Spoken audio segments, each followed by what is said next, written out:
Guys, welcome to the Vets Back 9. Of course, it's at Veterans Park, the disc golf course, southern Lexington in Kentucky. Let's finish up the walkthrough. All right, you finish up on 9. You've got to cross over 17. You come out of the woods onto a walkway. You're going to make the parking lot on the right. You need to go left, and you're about halfway to the tee box. Ways to go. It's a nice little walk.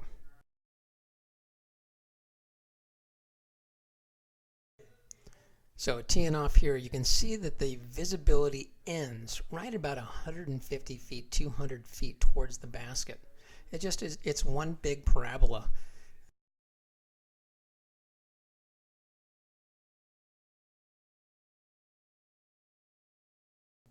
All right, hole 11, par 3, 392 feet. Out of bounds for the hole are the two ballparks and the paved walkway.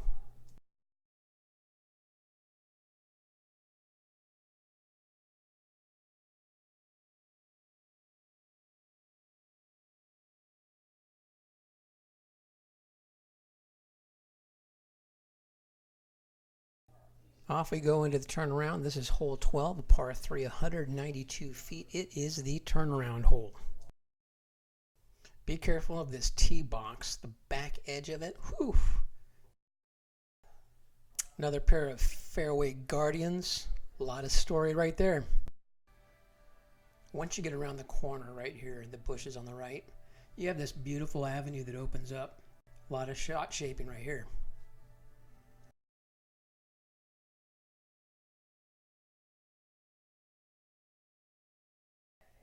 All right, hole 13, it's a par 3, 299 feet, it's downhill. Take a look at the trail that's coming around the south side of the tee box. It kind of looks like a swimming pool. Well, that swimming pool is filled with nettles. Beware.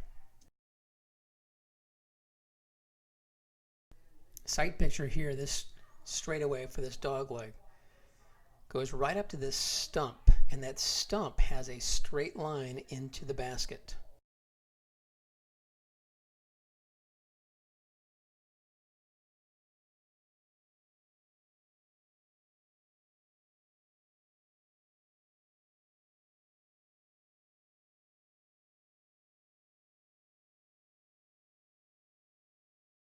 Off we go to 14. It's a nice little cross country.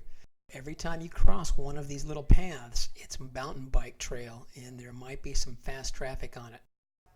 Once again, hole 14, par 3, 285 feet.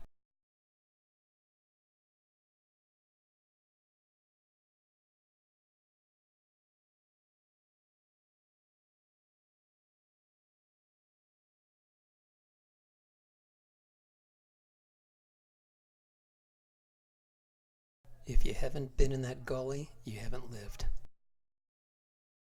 All right, hole 15, it's a par 4, 531 feet. It's the long one. So the fairway has essentially 3 sections, and just like Alice in Wonderland, when she got into that doorway, it kept getting smaller and smaller. Here's the widest. First turn, gets a little bit smaller. Gets up to the next turn, and it's the smallest. Off to the left-hand side, it's a lot of wooded plinko. From this tree right here on the right, all the way into the basket is an unfettered view.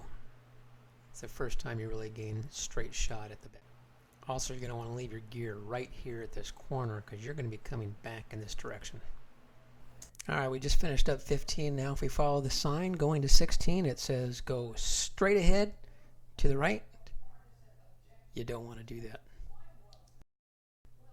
The sign should have been on this side. Go back up towards the tee box and find the roundabout. Cross the little wooden bridge, and we've got another little hike to take. So anytime you cross one of these paved avenues, think of the mountain bikers. There are bikers on here that are ripping it. Be careful. Trash can right there. So we've safely navigated across. Don't make the right-hand turn. It takes you down to the water, especially if it's in flood stage. Continue on along until you see that white little sign, 16. And it should be pointed down because you're going downhill. All right, we're off to hole 16, par 3, 477 feet. There are two primary avenues coming into this basket. The one that is the biggest tease is the one that you can see from the tee box. Straight line, all the way back, Plinko devices, both sides. Now if you sashay over to the left-hand side, it's not as many obstacles. Walking over to 17. That's the best view you're going to have of this signage for 17. Hole 17, par 3, 306 feet. Right in front of you, there's this ridge that slopes from right up to left. Halfway up that ridge, some stones and a path. That's pretty much the bullseye.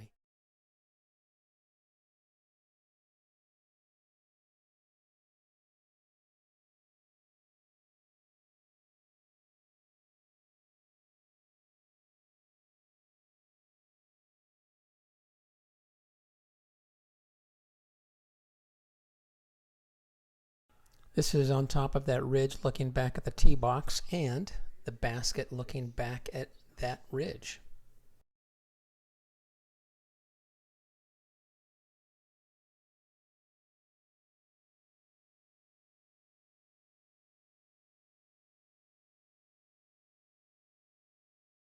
Hole 18, par 3, 206 feet.